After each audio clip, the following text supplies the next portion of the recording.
Hi everyone. We've all been taught that democracy is the best form of government. But have you ever really stopped to think about what that means? What does it actually deliver in the real world? That's what we're going to dig into today. We've all felt this, right? The idea of democracy is amazing. But then we look around, and sometimes it can feel a little disappointing. That's the big question we're tackling. This gap between what democracy promises and what it sometimes delivers in reality. So here's our game plan. First, we'll figure out how we should even evaluate democracy's outcomes. Then, we'll check its report card on being accountable and legitimate. Next up, economic growth. After that, we'll tackle the tough stuff: inequality, poverty, and social diversity. And we'll wrap it all up by looking at what might be the most important thing: our dignity and freedom as citizens. All right, let's kick things off. Evaluating democracy's outcomes. Before we can start giving it a grade, we need to agree on what we're testing it on. What are the right expectations to have? I mean, when you look at this list, it's pretty obvious why most of us prefer democracy. It promises equality, dignity, better decisions, and this is a big one: a way to sort out our disagreements and even fix our own mistakes. These are some seriously powerful ideas, but the real question is, do they actually happen? And this leads us to a super important point. We have to remember that democracy isn't some kind of magic spell that fixes everything. It's better to think of it as a tool or a platform. It creates the conditions for good things to happen, but it's up to us, the citizens, to actually use those conditions to achieve our goals. All right, on to our first big test. Does democracy actually give us a government that's accountable to the people? Is it responsive? Is it even legitimate? Let's take a closer look at the quality of the government itself. You've definitely heard this one before, right? That democracies are just slow. A dictator can make a decision in a snap, but a democracy has to debate and discuss, and it feels like it takes forever.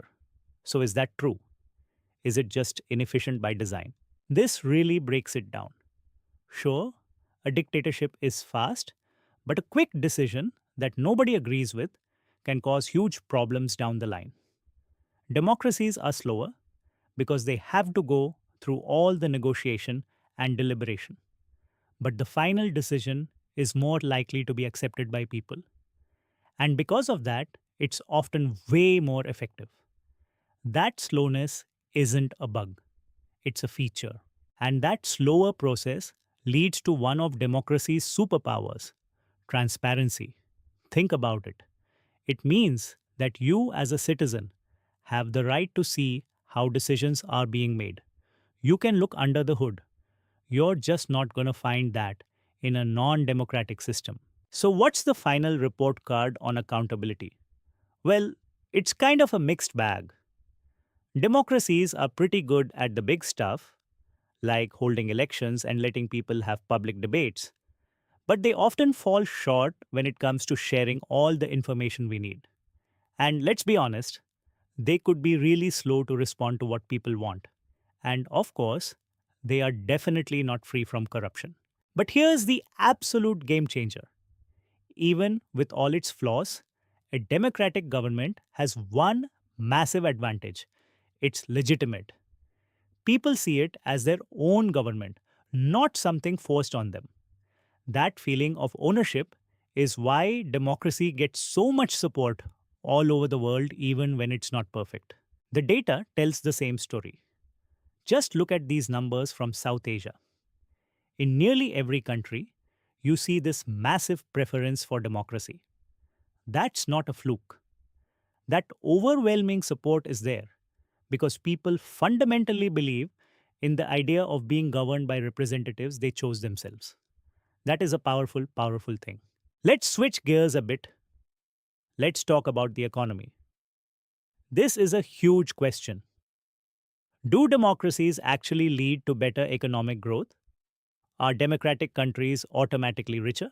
If we look at the actual data from a 50-year period, the answer might surprise you. Dictatorships, on average, actually had a slightly higher rate of economic growth. And even when you just look at poor countries, the difference between the two is tiny, almost nothing. So the verdict is pretty clear here. We can't just say that democracy is a guarantee of economic development, but we can expect it not to fall way behind dictatorships. And honestly, given all the other good things democracy brings, that tiny difference in growth rates isn't really a good reason to want a dictator, is it? Which brings us to our next section, which is closely related, but you could argue even more important. It's one thing to grow the economic pie, but it's another thing to make sure everyone gets a fair slice. How do democracies do when it comes to reducing inequality and poverty? Wow, this table tells a pretty dramatic story. It shows that democracies can have absolutely huge levels of inequality. Look at countries like South Africa and Brazil. The richest 20% of people are taking home over 60% of the money, and the poorest 20%, they get less than 3%.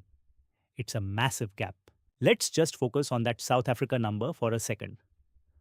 Almost two-thirds of the entire country's income is held by just one-fifth of the people. It's a stark reminder that giving everyone a vote, that is political equality, doesn't automatically lead to economic equality. So, we have to face a pretty difficult truth here. When you look at the real world, democracies just haven't been very good at closing that gap between the rich and the poor. It's kind of a puzzle because the poor make up a huge number of voters. But it seems that democratically elected governments often aren't as focused on poverty as you might expect. Moving from the economy to society, how do democracies deal with one of the toughest challenges out there? Managing all the social differences in a country. In theory, this should be one of democracy's greatest strengths. This quote right here gets to the absolute heart of the matter. A real democracy isn't just about the majority getting its way all the time, because if that happens, it can just become a tyranny for everyone else. So, how does democracy avoid that trap? Well, it really comes down to two golden rules. First, the majority has to be willing to work with the minority, so the government actually represents everybody. And second, the majority can't be a permanent thing based on something like religion or race. It needs to be fluid, changing from issue to issue so that no single group gets to dominate forever. And that brings us to our final and maybe our most important test. When you strip everything else away, the efficiency, the wealth, the social harmony, what is the ultimate outcome of democracy? This is where it really shines. On this point, it's not even a competition. Democracy is just far, far superior to any other system when it comes to promoting the dignity and freedom of every single person.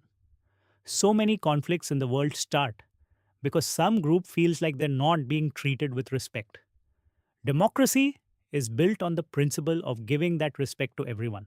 That passion for respect and freedom is the very foundation of democracy. It starts from the idea that all individuals are equal, and you can see this in action in all the long struggles for dignity, like the fight for women's rights in societies that were dominated by men for centuries. Democracy gives a platform for those struggles. Let's close with this really powerful idea. The fact that people believe in democracy, that they want it, and they support it, that is a successful outcome all by itself. That support from the people gives the whole system a strength that other forms of government can only dream of. So, where does that leave us? What's the final verdict? It's kind of like democracy is a student that has to take a ton of different exams. It gets an A plus in some subjects, but maybe only a C in others. And the examiners? Well, that's us, all of us. So, the real question I want to leave you with is this. After looking at all the evidence, what grade would you give it?